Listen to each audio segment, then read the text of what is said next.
오늘 우리에게 주시는 하나님의 말씀은 로마서 5장 1절부터 11절까지의 말씀입니다.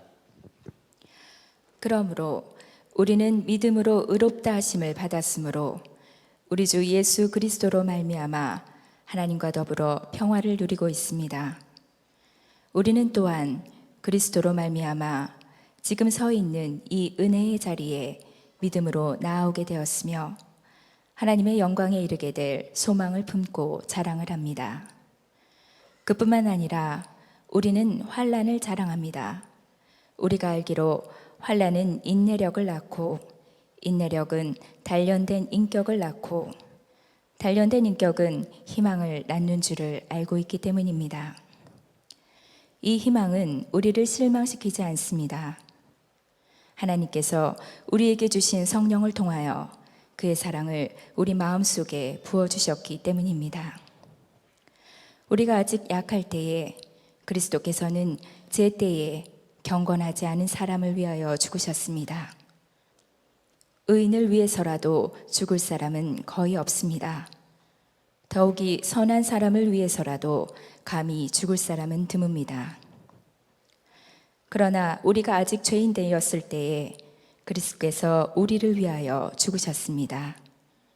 이리하여 하나님께서는 우리들에 대한 자기의 사랑을 실증하셨습니다. 그러므로 지금 우리가 그리스도의 피로 의롭게 되었으니 그리스도로 말미암아 하나님의 진노에서 구원을 얻으리라는 것은 더욱 확실합니다. 우리가 하나님의 원수일 때에도 하나님의 아들의 죽으심으로 말미암아 하나님과 화해하게 되었다면 화해한 우리가 하나님의 생명으로 구원을 얻으리라는 것은 더욱더 확실한 일입니다. 그뿐만 아니라 우리는 또한 우리 주 예수 그리스도로 말미암아 하나님을 자랑합니다. 우리는 지금 그로 말미암아 하나님과 화해를 하게 된 것입니다. 저는 교우들에게 24시간 예수님을 바라보시라고 그렇게 권해드리는 것은 그것이 진정으로 예수님을 믿는 것이기 때문이라고 확신하기 때문입니다. 우리가 예수님을 믿는다는 것은 우리를 의롭다고 하신 주 예수님, 십자가에서 우리를 위해 보배 같은 피 흘려주신 주님, 그러나 우리 가운데 지금도 살아계시는 주님, 그 예수님을 계속 바라보며 사는 것입니다. 우리가 예수님을 그렇게 믿고 주님을 바라보게 되면 반드시 사람이 바뀌게 됩니다.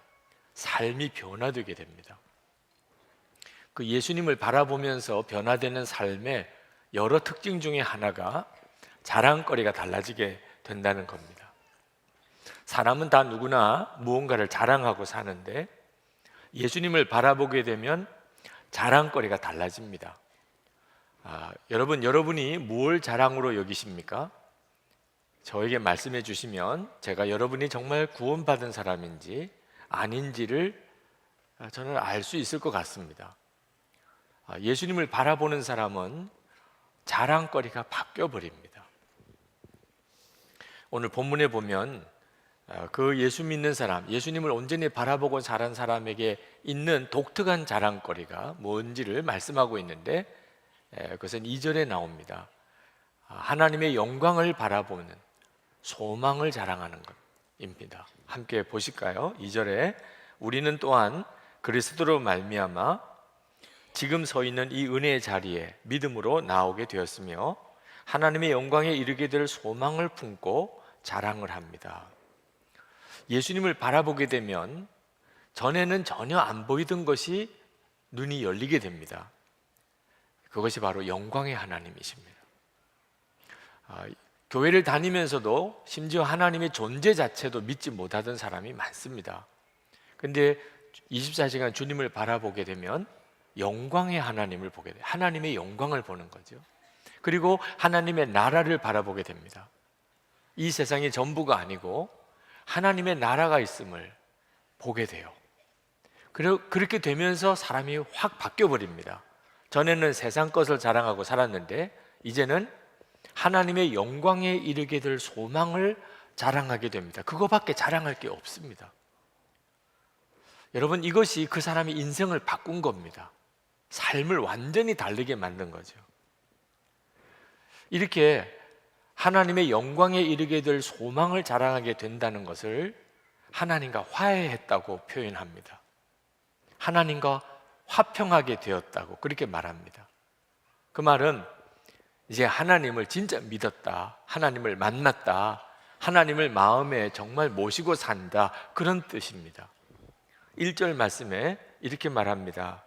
그러므로 우리는 믿음으로 의롭다 하심을 받았으므로 우리 주 예수 그리스도로 말미암아 하나님과 더불어 평화를 누리고 있습니다.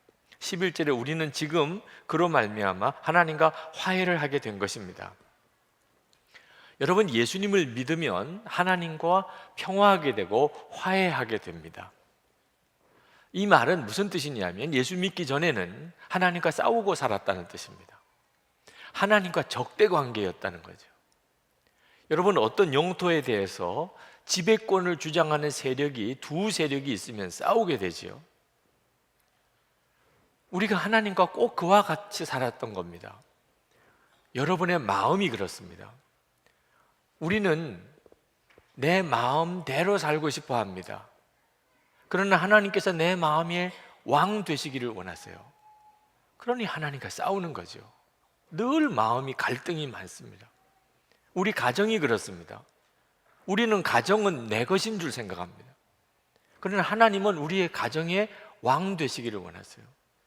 그래서 가정 안에서 늘 하나님과 싸웁니다. 우리는 일터에서, 직장에서 우리 나름대로 기준과 판단을 가지고 삽니다. 그러나 하나님께서는 우리의 일터에서조차 하나님이 왕 되시기를 원하십니다. 그러니 우리가 일터에서 늘 갈등하고 사는 거죠. 여러분, 행복하지 않을 수밖에 없는 거예요. 하나님과 싸우고 어떻게 행복할 수 있겠습니까? 어떻게 편안할 수 있겠습니까? 이것이 예수님을 영접하면서 해결이 됩니다. 내가 예수님을 영접하고 항상 주님을 바라보고 살게 되면서 이제 하나님의 왕되심이 분명해지는 거죠. 그것을 하나님과 화해했다, 하나님과 평화하게 되었다 라고 말을 합니다. 그래서 그 영광의 하나님에게 이르게 되는 소망이 생기게 되는 겁니다. 그런데 이처럼 하나님과 화해한 삶을 살게 되는 사람에게 나타나는 기가 막힌 증거가 하나 또 있습니다. 자랑거리가. 환난도 자랑하는 겁니다. 3절 말씀에 그뿐만 아니라 우리는 환난을 자랑합니다. 정말 말 안 되는 이야기가 나옵니다. 환난을 자랑하다니. 세상에 환난을 당한 것을 자랑할 사람이 있겠습니까? 그런데 여러분, 그게 실제입니다. 여러분이 예수님을 계속 바라보게 되면 그러면 여러분 안에 일어나는 변화가 환난도 자랑하는 사람이 된다는 겁니다. 어떻게 그럴 수 있지요? 환난을 자랑하게 되는 이유는 하나님의 영광을 보고 그 하나님의 나라를 바라보게 되면서 우리에게 일어나는 변화입니다. 왜? 환난을 통하여 하나님의 나라 백성의 인격을 우리가 다듬어 가게 되는 거예요. 하나님이 우리에게 괜히 환난과 고생을 주시는 게 아닙니다. 그 일을 통하여 하나님의 나라의 백성다운 인격을 우리가 형성해 가게 됩니다. 3절 말씀에 보면 우리가 알기로 환난은 인내력을 낳고 인내력은 단련된 인격을 낳고 단련된 인격은 희망을 낳는 줄을 알고 있기 때문입니다.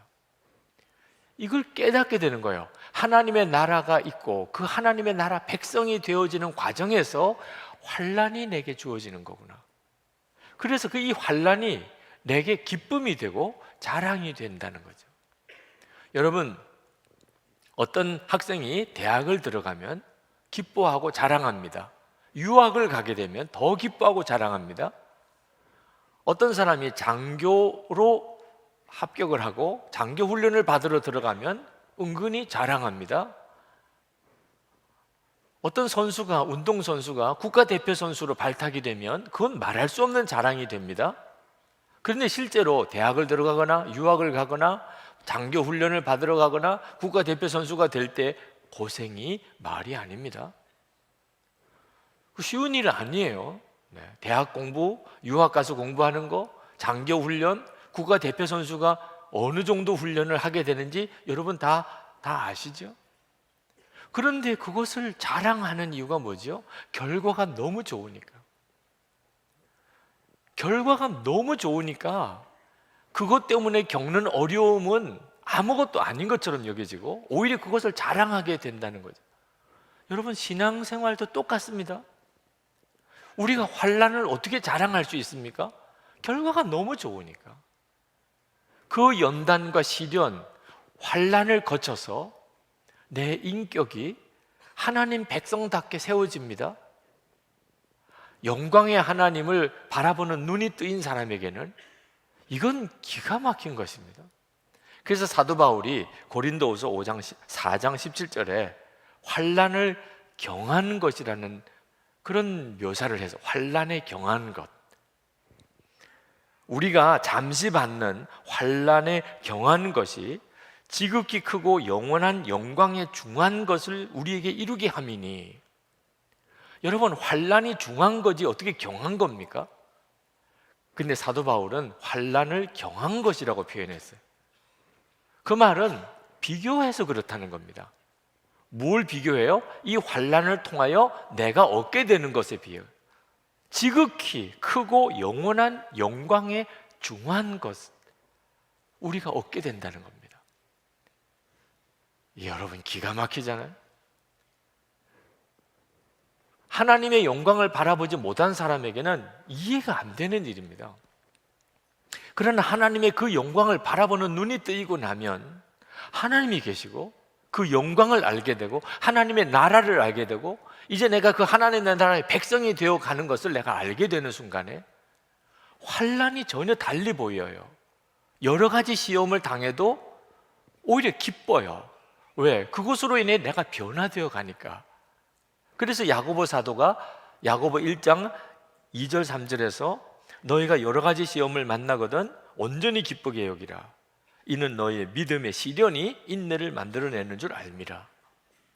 사도들은 한결같이 다 그렇게 알았어요. 그들은 환난을 만나도 시련을 만나도 고통을 당해도 오히려 그것으로 인해서 기뻐하고 오히려 자랑거리로 삼았어요. 이제 여러분에게 묻고 싶습니다. 여러분은 다 예수님을 믿으시는 분인데 여러분도 이제 환난을 자랑하고 있습니까? 여러분, 이것이 믿음이에요. 자랑거리가 바뀐 사람이 예수 믿는 사람입니다. 어떻게 그럴 수 있겠나? 하나님의 사랑에 대한 확신 때문입니다. 하나님이 나를 사랑하시는 것이 진짜 믿어진 사람은 고생이 아니고 환난이 아닙니다. 하나님의 사랑이 내가 정말 믿어져요. 그런데 하나님이 나에게 고생을 당하게 하고 나에게 환난을 주시면은 내게 유익하니까 주신 거죠. 유익하지 않은 것을 하나님이, 나를 사랑하신 하나님이 주실 리가 있습니까? 그러니 어떤 일을 만나도 다 감사하고 오히려 환난 당한 것을 자랑하게 된단 말이에요. 이 일이 예수를 믿으면 모든 성도들에게 부어지는 역사예요. 성령님 때문입니다. 우리 안에 성령님이 오시는데 성령님께서 우리에게 하시는 일에 대하여 사도 바울이 이렇게 말합니다. 5절에 하나님께서 우리에게 주신 성령을 통하여 그의 사랑을 우리 마음속에 부어주셨기 때문입니다. 여러분, 성령님이 여러분에게 오시면 성령님이 하시는 일이 하나님의 사랑을 확신하게 해주십니다. 하나님이 나 사랑하시는구나. 성령님의 존재 자체가 하나님의 사랑의 보증이세요. 여러분, 어떤 물건을 사면 보증서를 주죠. 물건에 문제가 생기면 보증서 가지고 가면 바꿔줍니다. 여러분이 예수 그리스도의 십자가로 구원받았다는 것과 여러분이 나중에 하나님의 나라의 백성이 될 것이라는 보증으로 하나님이 우리에게 성령을 주셨어요. 성령이 내 안에 계신 거 보면 내가 하나님의 나라 백성이구나 하는 걸 알게 됩니다. 이건 엄청난 하나님의 은혜요 축복입니다.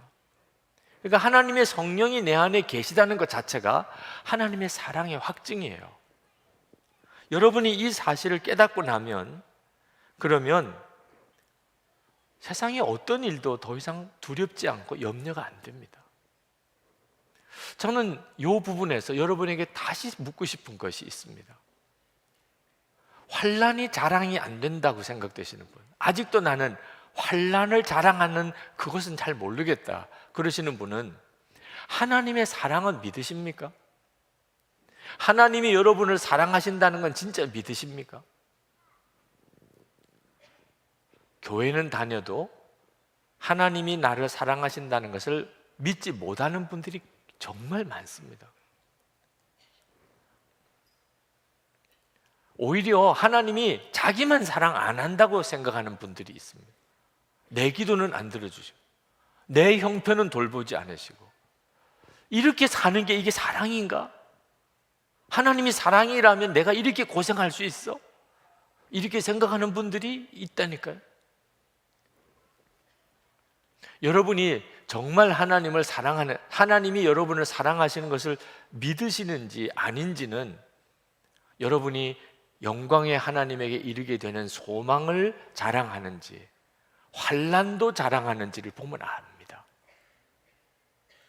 여러분이 하나님을 믿는다고 하면서 하나님의 사랑을 또 믿는다고 하면서도 자랑하고 있는 것은 세상 자랑을 하고 있다는, 세상 사람들이 하는 자랑, 예를 들면 돈 많은 거, 뭐 성공한 거, 뭐 인물이 잘생긴 거, 재능이 많은 거, 자녀들이 뭐 좋은 대학에 들어간 거, 이런 것들을 여러분도 여전히 자랑거리로 여기고 있다면 여러분은 실제로는 하나님의 사랑을 믿고 있는 게 아닙니다. 하나님의 사랑을 믿지 못하니까 그런 것들만 자랑하고 사는 겁니다. 하나님을 믿으면서도 세상 사람들과 똑같이 세상 자랑거리만 자랑하고 있는 사람을 가리켜서 율법주의 신앙이라고 말합니다. 율법주의 신앙의 특징이 뭔지 아십니까? 돈을 사랑하는 것입니다. 누가복음 16장 13절에 주님이 말씀하셨습니다. 집 하인이 두 주인을 섬길 수 없나니 혹 이를 미워하고 저를 사랑하거나 혹 이를 중히 여기고 저를 경히 여길 것임이니라. 너희는 하나님과 재물을 겸하여 섬길 수 없느니라. 이렇게 말씀하셨을 때 바리새인들이 그 말을 듣고 비웃었다고 그랬습니다. 그러면서 왜 그랬는지를 성경이 말하기를 바리새인들은 돈을 좋아하는 자들이라 이렇게 말을 했습니다. 그러니까 하나님과 재물을 겸하여 섬길 수 없다는 말을 바리새인들은 도무지 받아들일 수가 없었어요. 하나님을 사랑하는 것과 돈을 사랑하는 게 뭐가 모순이 되냐 말이에요. 그들은 그렇게 생각했어요. 여러분, 율법적인 신앙생활, 율법주의적인 신앙생활 하는 사람의 특징이 돈을 사랑하는 겁니다. 부자 청년이 영생을 얻으려고 예수님에게 왔다가 율법을 자기가 다 지켰다고 그랬어요. 이제 뭘 더 제가 해야 됩니까? 예수님께서 그러면 너 가진 돈을 다 나눠주고 나에게 와라. 돈을 사랑하기 때문에 근심하여 떠나갔습니다. 율법을 다 지킨 사람이 돈을 사랑하고 있었어요. 여러분, 율법주의자들은 왜 이렇게 돈을 사랑할까요? 목회자 멘토링 세미나에 멘토로 오신 박득훈 목사님이 강의하시면서 한국교회에 대해서 탄식을 하면서 눈물을 글썽이면서 한국교회가 돈의 노예가 되었다고 말씀하셨어요. 돈의 노예, 교회도 돈의 노예고 성도들도 다 돈의 노예가 됐다는 거예요. 이 말은 한국교회가 율법주의에 완전히 빠졌다는 거죠. 여러분들 자신에게 물어보면 됩니다. 돈을 사랑하는지 안 하는지. 예수 믿고 구원 받았습니다. 그런데도 여전히 돈을 사랑하고 있어요. 율법주의 신앙생활을 하고 있는 거예요. 여러분, 왜 이 돈을 사랑하는 게 문제가 될까요? 돈을 사랑하는 이유는 하나님이 나를 사랑하시고 하나님이 나를 복을 주신 증거로 우리는 생각하기를 부유하다는 것을 꼽아요. 다시 말하면 부자는 하나님이 축복한 사람, 복을 주신 사람, 가난한 사람은 하나님이 버린 사람. 하나님이 그 가난한 사람은 사랑 안 하신다고 생각합니다. 우리들 속에 아주 뿌리 깊게 있어요. 율법주의자들은 하나님이 나를 사랑하신다는 확신을 가지고 모든 걸 보지 않습니다. 율법주의자들은 하나님이 나를 사랑하신다는 것을 증명해내야 돼요. 자기가 하나님이 나를 사랑하신다, 뭐로 증명할 거야? 뭘 보고 알아? 나 부자야. 아, 하나님 당신 축복하셨네. 가난하다. 하나님이 당신을 사랑하시면 가난하게 하실 리가 있어? 이것이 율법주의자들이에요. 그러니까 율법주의자들은 돈이 필요해요. 가난한 것은 하나님이 버린 증거니까. 돈이 있어야 내 믿음을 증명할 수 있어요. 그래서 율법주의자들은 돈을 사랑하고 계속 돈 하는 거예요. 여러분, 무슨 일이 있어도 합격해야 돼요. 하여튼 우리 아이들이 무슨 방법을 써서라도 대학 들어가야 돼요. 그러면 하나님께 영광을 돌려요. 이렇게 생각하는 분들이 많습니다. 대학 합격 못했다, 이건 완전히 하나님 망신 다 시킨 거예요. 교회도 못 나와요. 부끄러워서. 뭘 떳떳하다고 교회를 나와요. 대학도 못 들어가고. 새벽 기도도 했어요. 부모도 다 새벽 기도 했어요. 11조 생활도 열심히 했어요. 교회 봉사도 열심히 했어요. 아이가 대학 떨어졌어요. 하나님께 원망이 일어나요. 하나님 이렇게 하시면 내가 무슨 체면을 가지고 사람들을 만날 수 있습니까? 하여튼 무조건 큰 집 사야 돼요. 무조건 큰 차 사야 돼요. 사업은 성공해야 돼요. 왜? 증명해 보여야 되니까. 하나님이 나 사랑하신다는 걸 증명해 보여야 되니까. 내 믿음 좋다는 걸 증명해 보여야 돼요. 그러니까 가난하다, 실패했다, 불합격했다, 환난을 당한다, 그건 창피한 일이에요. 교회 못 나와요. 교회 옮겨가야 돼요. 성도들끼리 무슨 낯으로 얼굴 봐요? 예수 잘 믿는다고 그래놓고 꼴도 좋다. 평소에 자기도 그렇게 생각했던 거예요. 부자는 하나님이 복을 주신 거겠지. 가난해졌다면 뭔가 잘못이 있어서 하나님이 징계하신 거겠지. 그렇게 생각하고 살았던 거예요. 그런데 자기가 그렇게 됐어요. 이건 정말 진짜 고개 들고 못 다니는 일이에요. 여러분, 이게 율법주의예요. 하나님의 사랑을 끊임없이 증명해 보이려고 사는 거예요. 그러니까 믿음이 좋다는데도 계속 돈, 성공 그러고 사는 거예요. 목회자들도 마찬가지예요. 왜 교회를 자꾸 부흥성장시키려고 그렇게 애를 쓰지요? 하나님이 사랑하는 목사님에게는 교회가 부흥될 테니까. 교회가 아주 작아요. 하나님이 그 목사님에게는 사랑을 안 주시나 봐. 이런 판단과 생각이 쫙 깔려 있습니다. 큰 교회들끼리도 막 경쟁이에요. 큰 교회들. 왜? 어느 목사님이 하나님의 더 사랑을 받냐? 여러분, 이건 정말 완전히 넌센스예요. 예배당 크기, 교인 수, 하나님이 그 목사님과 그 교회를 사랑하냐 안 하냐 절대 기준 아닙니다.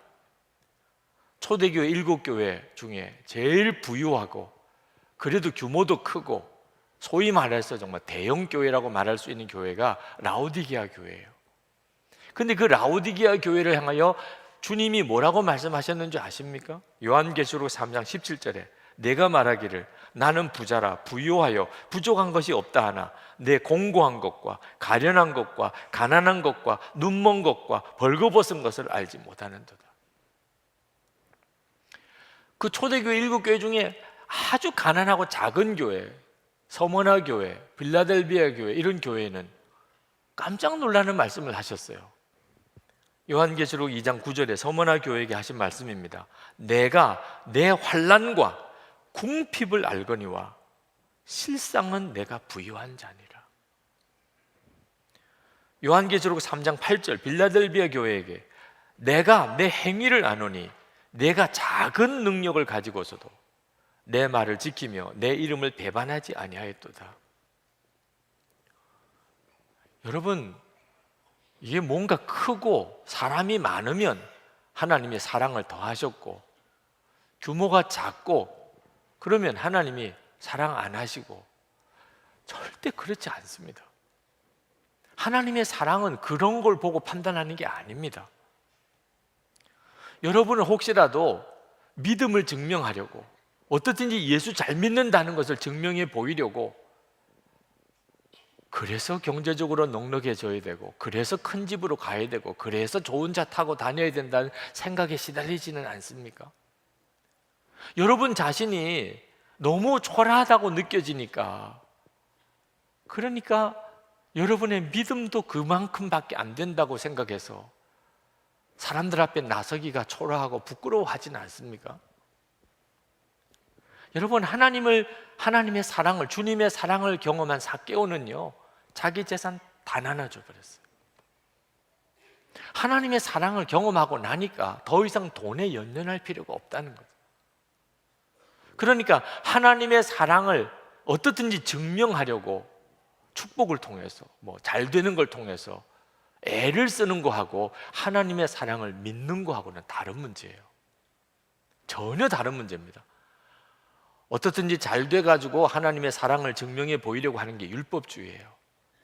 그냥 하나님의 사랑을 믿는 게 은혜예요. 그러면 가난한데, 내가 지금 실패했는데, 지금 내가 환난을 당하고 있는데 하나님이 나를 사랑하신다고 어떻게 믿을 수 있냐는 거예요. 아니, 하나님이 사랑하시면 이럴 수가 없잖아요. 어떻게 그걸 믿을 수 있어? 내가 실패하고 가난하고 내가 환난을 당했는데 교인들 앞에 나서서 하나님이 나를 사랑하세요, 나는 하나님의 사랑에 너무 감격하고 있어요. 이건 정신병자처럼 취급받지 않겠니? 그런데 여러분, 그렇지 않습니다. 여러분이 가난해도 실패해도 환난을 당해도 하나님이 여러분을 사랑하신다는 부인할 수 없는 증거가 있어요. 너무 확실한 증거니까 환난을 당해도 오히려 그걸 자랑할 정도라니까. 그 증거가 십자가예요. 십자가. 사도 바울이 말합니다. 로마서 5장 6절부터 8절. 우리가 아직 약할 때 그리스도께서는 제때에 경건하지 않은 사람을 위하여 죽으셨습니다. 의인을 위해서라도 죽을 사람은 거의 없습니다. 더욱이 선한 사람을 위해서라도 감히 죽을 사람은 드뭅니다. 그러나 우리가 아직 죄인이었을 때 그리스도께서 우리를 위하여 죽으셨습니다. 이리하여 하나님께서는 우리들에 대한 자기의 사랑을 실증하셨습니다. 십자가, 나를 위해서 주님이 죽으셨어요. 내가 죄인이었을 때 주님은 나를 위해 죽으셨어요. 이것이 십자가예요. 이건 분명한 역사적인 사실이에요. 어떻게 하나님이 나를 사랑한다는 걸 안 믿을 수 있어요? 가난하다고? 환난을 당했다고? 내가 지금 실패했다고? 이 십자가가 취소가 됩니까? 주님의 십자가를 바라보면 어떻게 안 믿을 수가 있냐? 하나님이 나를 사랑하셨다는 걸. 어떤 사모님이 교통사고로 그만 딸을 먼저 하늘나라 보냈습니다. 그 아픔과 고통을 어떻게 이겨낼 수 있었을까요? 그러나 하나님의 은혜로 하나님 나라의 소망의 눈을 뜨고 위로를 받았습니다. 그분이 신학교 동기 게시판에 글을 올렸어요.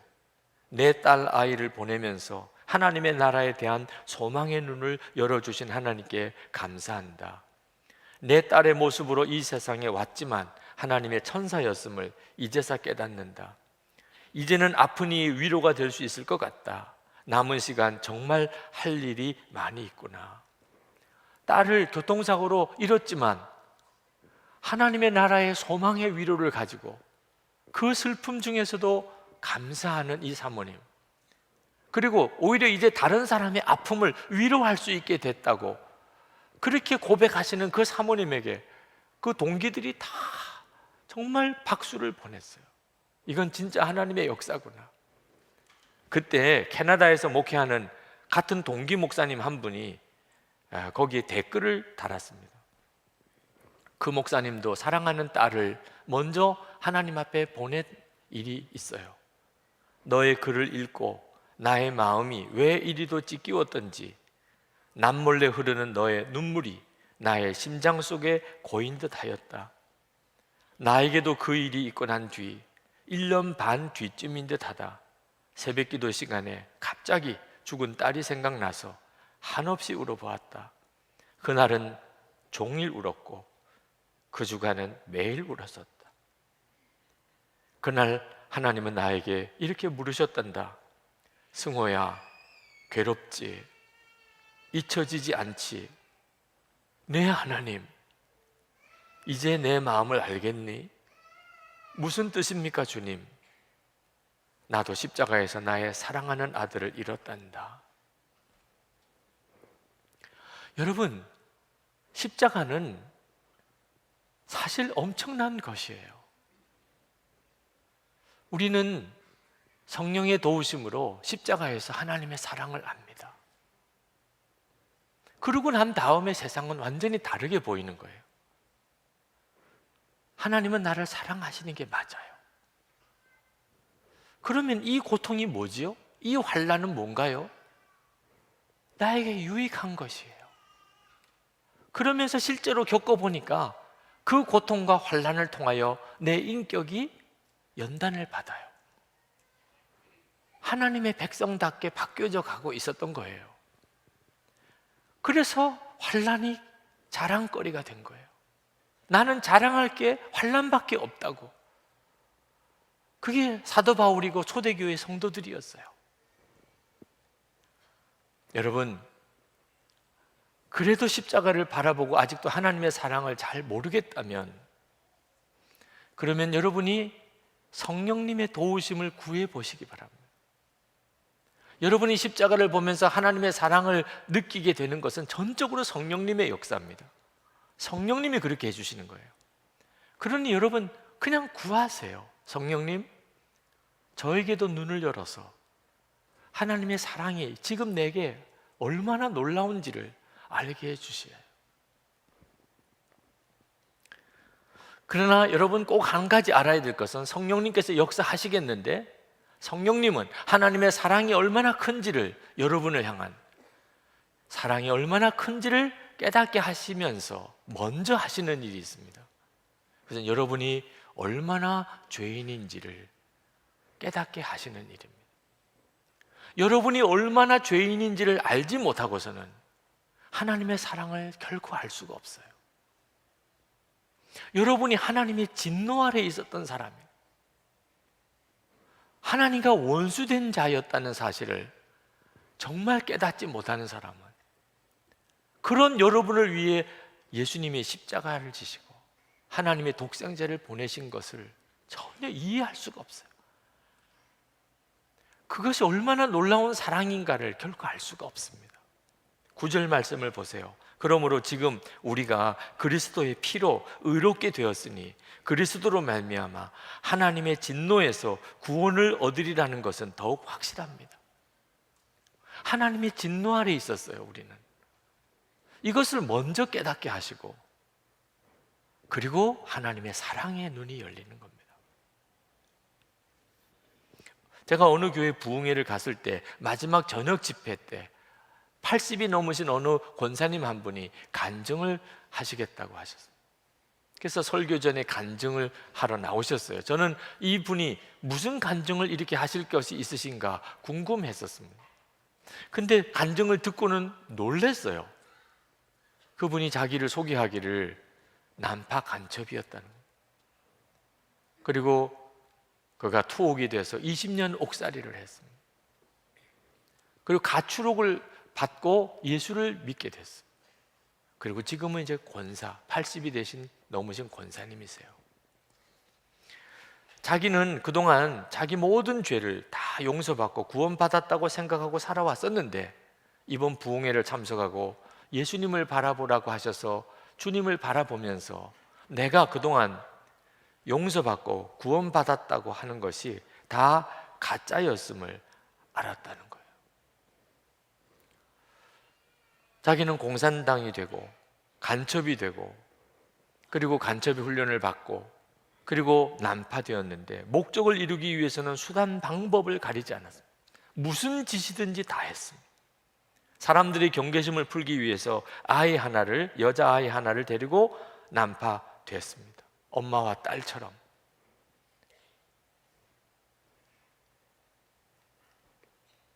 도덕적으로 완전히 파탄한 삶을 살았습니다. 목적을 이루려면 장녀처럼도 살았습니다. 생각도 하기 싫을 만큼 수치스러운 삶을 살았습니다. 그때 누가 자기에게 예수를 믿으면 모든 죄가 사함을 받고 하나님의 자녀가 된다고 하는 이야기를 들었습니다. 자기는 그게 너무 기뻤다고 그랬어요. 생각하기도 싫은 죄가 다 용서받는다니. 자기는 그래서 얼른 예수를 믿었다고 그랬습니다.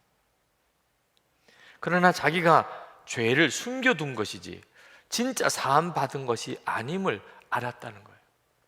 부흥회 중에 예수님을 바라보면서 자기가 예수님을 믿을 때 자신이 어떤 죄를 지었는지, 어떤 죄에서 용서받았는지 진정한 회개가 없었다는 사실을 깨달았다는 거예요. 그냥 예수만 믿으면 다 용서받는다니까 자기는 그냥 그렇게 믿었다는 거예요. 자기는 진정으로 회개를 해본 적이 없었다. 그래서 용서받았다고 믿었지만 십자가에 대한 감격이 자기는 없었대. 용서와 구원이라는 말이 타성처럼 여겨져 버렸대. 자기는 왜 오래 믿으면 오히려 믿음이 성장하는 게 아닌지 자기는 이유를 알 수가 없었대요. 예수님을 바라보게 되면서 비로소 죄가 얼마나 무서운지, 십자가의 능력이 얼마나 놀라운지를 비로소 깨달았노라고. 그러면서 교인들에게 울먹이면서 말씀, 어떤 경우에도 성령님을 거역하지 마세요. 죄는 얼마나 무서운지 모릅니다. 용서받아도 흔적이 남습니다. 그렇게 간증하셨어요. 여러분, 우리가 하나님의 사랑을 깊이 알려면 내가 도대체 어떤 형편에서 구원을 받은 사람인지를 알 필요가 있습니다. 이 일을 성령께서 하세요. 비로소 그때 십자가의 영광의 하나님, 그 하나님의 나라가 열립니다. 그리고 죄인이었을 때도 나를 그렇게 사랑하신 하나님, 독생자까지 주신 하나님, 이제 하나님과 화해하고 난 다음에 지금 나를 향하여 얼마나 더 사랑하시겠느냐. 이건 뭐 당연한 이야기잖아요. 그게 바로 10절 말씀입니다. 우리가 하나님의 원수일 때도 하나님의 아들의 죽으심으로 말미암아 하나님과 화해하게 되었다면 화해한 우리가 하나님의 생명으로 구원을 얻으리라는 것은 더욱 더 확실한 일입니다. 하나님이 나 사랑하신다. 이건요 너무나 확실해요. 억지로 믿으려고 할 수도 없어요. 너무 확실하니까. 그걸 믿고 내 삶을 보면 가난이, 실패가, 환난이 오히려 더 자랑스러워요. 그걸 통하여 하나님 백성 되는 모습으로 내가 바꿔져 가니까. 뭐 인물이 잘난 거, 돈이 많은 거, 사업이 잘 되는 거, 뭐 성공한 거, 합격한 거, 오히려 그거는 우리를 더 교만하고 나태하게 만드는 위험한 것들.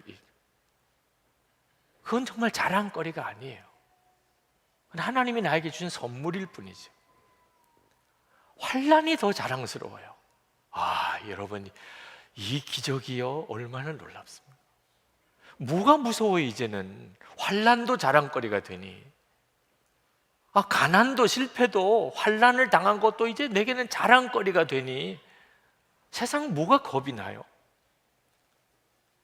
로마서 8장 37절부터 39절까지. 그러나 이 모든 일에 우리를 사랑하시는 이로 말미암아 우리가 넉넉히 이기느니라. 내가 확신하노니 사망이나 생명이나 천사들이나 권세자들이나 현재일이나 장래일이나 능력이나 높음이나 깊음이나 다른 어떤 피조물이라도 우리를 우리 주 그리스도 예수 안에 있는 하나님의 사랑에서 끊을 수 없으리라. 이 확신이 은혜의 삶이에요. 여러분, 절대로 실패했다고 하나님 영광 가린 거 아닙니다. 오히려 그 실패한 자리에서 내가 내 실패를 자랑해요. 이것이 하나님의 영광을 드러내는 거예요. 실패했다고 숨은 것이 하나님의 영광을 가리는 거지요. 여러분의 자랑거리가 바뀌었습니까? 예수 믿으시고 이제는 자랑하는 게 바뀌었나요? 세상 자랑은 이제 다 버렸고 하나님 그 영광에 이르는 소망이 자랑이고 환난이 자랑이고, 여러분 그렇게 되셨습니까? 이것이 하나님과 화해한 사람의 믿음이에요. 11절에 그뿐만 아니라 우리는 또한 우리 주 예수 그리스도로 말미암아 하나님을 자랑합니다. 우리는 지금 그로 말미암아 하나님과 화해를 하게 된 것입니다. 아멘입니다. 네. 여러분들이 이 믿음 안에 서기를 축복합니다. 정말 그렇게 되시기를. 이 시간 기도하겠습니다. 여러분 함께 기도하실 때 하나님, 제가 어떻든지 잘된 것으로 하나님 사랑을 증명해 보려는 이 무익한 노력에서 이제 저를 온전히 구원해 주소서. 하나님의 사랑은 너무 당연한 것, 주님 이것을 제가 완전히 믿습니다. 그리고 내 모든 삶을 다시 보는 눈을 열어 주소서. 그래서 하나님, 제가 이제는 환난도 자랑하는 자가 되게 해 주소서. 같이 기도하십시다.